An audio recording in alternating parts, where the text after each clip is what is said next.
அனைவருக்கும் வணக்கம். Welcome back to நம்ம கோவை பிகே சேனல். நான் கூட பேசிட்டு இருக்கிறது பத்மபிரியா.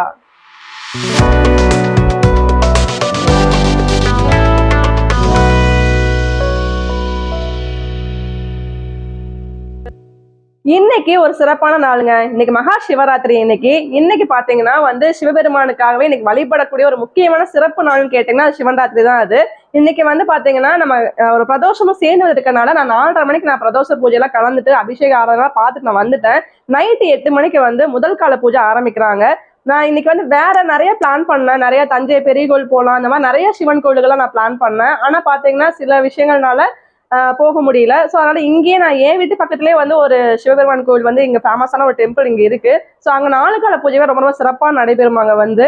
சரி, ஆனால் 8 மணிக்கு முதல் கால பூஜை ஆரம்பிக்குது. நான் கிளம்பிட்டேன். இப்போ நாங்கள் கோயிலில் போய் நான் தரிசனம் பண்ண போறேன். இந்த கோயில் என்னென்ன நடக்குது, என்னென்ன விசேஷங்கள் நடக்குது, 4 காலை பூஜையோட சிறப்புகள் பார்த்தீங்கன்னா அவங்களுக்கு அங்கே வீடியோ எடுத்து அவங்களுக்கு நான் பதிவு பண்றேன். தொடர்ந்து நீங்க வீடியோ பார்த்துக்கிட்டே இருங்க. நம்ம இப்போ கோவிலுக்கு ரீச் ஆயாச்சுங்க. கரெக்டாக மணி நைட் 8 மணி ஆச்சு. அந்த கோவில் இருக்கிற ஏரியா பார்த்தீங்கன்னா ஃபுல்லாக லைட்லாம் போட்டு கலர்ஃபுல்லாக இருந்துச்சுங்க. பார்க்குறக்கே ரொம்ப பிரகாசமாக இருந்துச்சு. மகா சிவராத்திரினா சும்மாவாங்க, சிவன் கோவில்கள் எல்லாமே பயங்கர பிரம்மாண்டமாக பூஜைகள்லாம் நடக்கும், அபிஷேக ஆராதனைகள்லாம் சூப்பராக நடக்குங்க. இந்த கோவிலில் பார்த்தீங்கன்னா நல்லா வள்ளி கும்மியாட்டம், அதுக்கப்புறம் பாடல்கள்லாம் நிறைய உள்ள நடந்தது. அதை பற்றி நம்ம அந்த வீடியோ ஒளிபரப்பாயிட்டே இருக்கும். மறக்காமல் இந்த பதிவை பாருங்கள். 4 கால பூஜையும் பார்க்கறது மிகப்பெரிய பாக்கியங்க. சிவ சிவ நம சிவாய.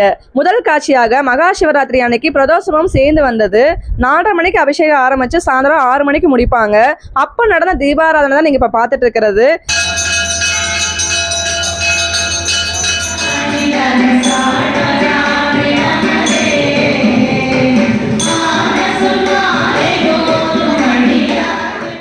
சிவ சிவ நம சிவாய. மகா சிவராத்திரியோட முதல் கால பூஜை தான் பாலாபிஷேகம் நடந்துட்டு இருக்கு.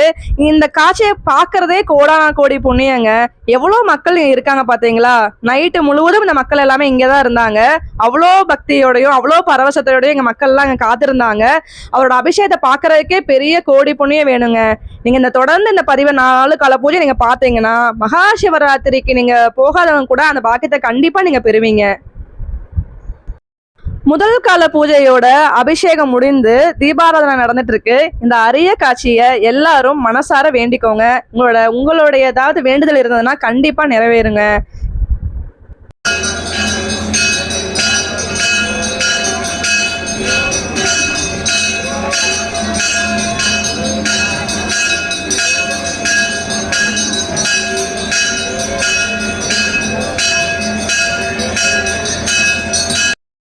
சிவராத்திரி அன்னைக்கு நிறைய பேர் விரதம் இருந்து இரவு முழுவதும் கண் விழித்து மறுநாள் தான் சாப்பிடுவாங்க. அதெல்லாம் மிகப்பெரிய ஒரு பக்தியான நிலைமைனே சொல்லலாம். ஆனா சில பேர் ஹெல்த் இஷ்யூஸ்னால சில பேர் சாப்பிடாம இருக்க முடியாது. அதுல நானும் ஒருத்தி தான். என்னால சாப்பிடாம இருக்க முடியாது. ஆனா சிவபெருமான இரவு முழுவதும் கண் விழித்து நான் அவரை வழிபட்டேங்க. நானு விரதம் இருந்து வழிபட முடிஞ்சவங்க கண்டிப்பா நீங்க விரதம் இருக்கலாம். பட் முடியாதவங்கனால வருத்தப்பட வேண்டாம். கண்டிப்பா சிவபெருமானுக்கு தெரியும் நம்ம நிலைமை என்னங்கிறது கண்டிப்பா தெரியும். நீங்க சிவபெருமான மனசார தரிசனம் பண்ணாவே அதுவே உங்களுக்கு போதுங்க. ஆனா இரவு முழுவதும் அவர் 4 கால பூஜையை பார்க்கறதே நமக்கு மிகப்பெரிய பாகியம். இப்போ நீங்க பாக்குறது மகா சிவராத்திரி அன்னைக்கு நைட்டு நடந்த 2வது கால பூஜையாக நைட்டு 10:30 மணிக்கு இந்த பூஜை நடந்தது. அந்த அபிஷேகம் காட்சியும் உங்களுக்காக. சிவ சிவ சிவாய நமக.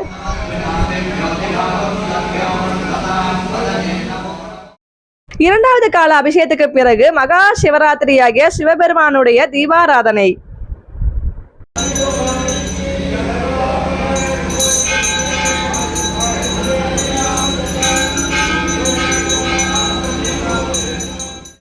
மகா சிவராத்திரியாகிய 3வது கால பூஜை அன்னை பார்வதி தேவி தன் உமையொரு மகனுக்காக அபிஷேகம் செய்து வழிபடுவாள்.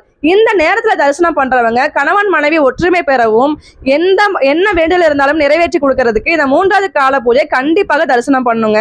இந்த நேரத்துல தியானம் பண்ணோம்னா என்ன நினைச்சு வழிபட்டாலும் சித்தியாகும். கோவில்ல சிறப்பு பூஜை நடந்துட்டு இருக்கும் போதே பரதநாட்டியம்லாம் நிறைய பேர் அரங்கேற்றம் பண்ணாங்க. அதுல குழந்தைகள்லாம் அவ்வளோ அழகா அற்புதமா டான்ஸ் பண்ணாங்க.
அற்புத காட்சின்னு கேட்டிங்கன்னா அவ்வளோ அழகுங்க. அந்த குழந்தைங்க டான்ஸ் பண்ணது அவ்வளோ அழகா பண்ணாங்க. ஒரு பக்கம் வந்து சிவ தரிசனம், ஒரு பக்கம் வந்து இந்த பரதநாட்டியம் கலையெல்லாம் வந்து இறைவனையே பார்க்குற மாதிரி இருந்துச்சு. எல்லாமே ஒன்று சேர்ந்து அங்கே வந்து காட்சி கொடுத்த மாதிரி இருந்துச்சுங்க.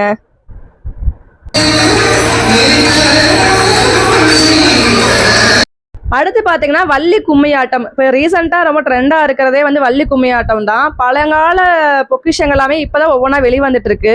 ரொம்ப அழகா அற்புதமா இவங்களும் டான்ஸ் பண்ணாங்க. எல்லாரும் ஒண்ணா ஒரே மாதிரி பார்க்கறதுக்கு ரொம்ப அது ஒரு விதமான வித்தியாசமா இருந்தது. நான் முதல் முறையா அந்த டான்ஸ் நான் பார்க்குறேன் நான்.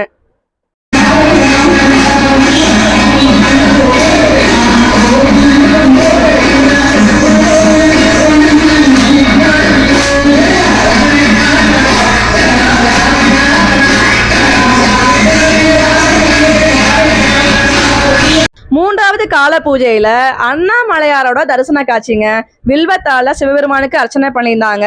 இந்த இடத்துல நான் ஒரு 10 நிமிஷம் தியானம் பண்ணேன். எனக்கு ஒரு அற்புதமான ஒரு காட்சி எனக்கு கிடைச்சிச்சு. எனக்கு இங்க இந்த இடத்துல தியானம் பண்ணி நான் வெளியே வரும்போது திருவண்ணாமலையிலேருந்து எனக்கு கால் பண்ணி எனக்கு வந்து தீர்த்தம் கொண்டு வரேன்னு சொல்லி எனக்கு ஒரு ஃபோன் கால் வந்தது. ஒரு தம்பி வந்து அங்கே வந்து கோயிலுக்கு போயிருந்தா அப்படி எனக்கு தீர்த்தமும் எனக்கு கிடைச்சிச்சு. சிவபெருமானுடைய கருணையே வந்து கருணை தாங்க. அண்ணாமலையாருக்கு அரோகரா. நான்காவது கால பூஜை தீபாராதனை.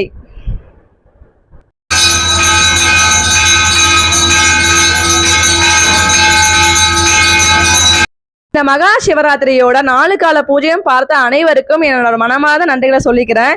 இந்த கோவில்ல சிவபெருமானும் தாயாரும் அமிர்த கடேஸ்வரர் அபிராமி தாயாரா காட்சி கொடுக்குறாங்க. நம்ம திருக்கடையூர்ல இருக்கக்கூடிய அபிராமி அம்மனும் அமிர்த கடேஸ்வரர் தாயார் தான் இங்க காட்சி தர்றாங்க. காலையில 4 மணிக்கே 4 கால பூஜையெல்லாம் இந்த கோவில முடிஞ்சிருச்சு. சரி, ஓகே, இன்னொரு கோவிலுக்கு போலான்னு சொல்லி நாங்க சாய்பாபா காலையில இருக்கக்கூடிய சாய்பாபா கோவிலுக்கு நாங்க போயிருந்தோம். அங்க சாய்பாபா தரிசனம் பண்ணதுக்கு அப்புறம் அந்த கோவில் பக்கத்திலேயே பானலிங்கேஸ்வரன் சொல்லிட்டு ஒரு கோவில் அங்க இருக்கு. அந்த கோவிலுக்கு போனா சரியான கூட்டங்க. பயங்கரமான கூட்டம் இருந்தது. இந்த கோவிலை விட அங்க பயங்கரமான கூட்டம் இருந்தது. அங்க பொறுமையா காத்திருந்து அதுக்கப்புறம் காலையில 6 மணிக்கு தான் இங்க தீபாராதனை எங்களுக்கு கிடைச்சிச்சு. இங்க உள்ள சிவபெருமானை நல்லபடியா தரிசனம் பண்ணிட்டு நான் வந்தேன். கரெக்டா பாத்தீங்கன்னா கிட்டத்தட்ட வந்து ஒரு 6 கால பூஜை அபிஷேகத்தை நான் பார்த்தேன். பிரதோஷத்துல இருந்து இப்ப வரைக்கும் 6 கால அபிஷேகம் தீபாராதனை வந்து என்னால பார்க்க முடிஞ்சிச்சு. இந்த பாக்கியத்தை கொடுத்த சிவபெருமானுக்கு நான் கோடான கோடி நன்றியை சொல்லிக்கிறேன். இந்த பாக்குற அனைவருக்கும் என்னோட நன்றிகளை சொல்லிக்கிறேன்.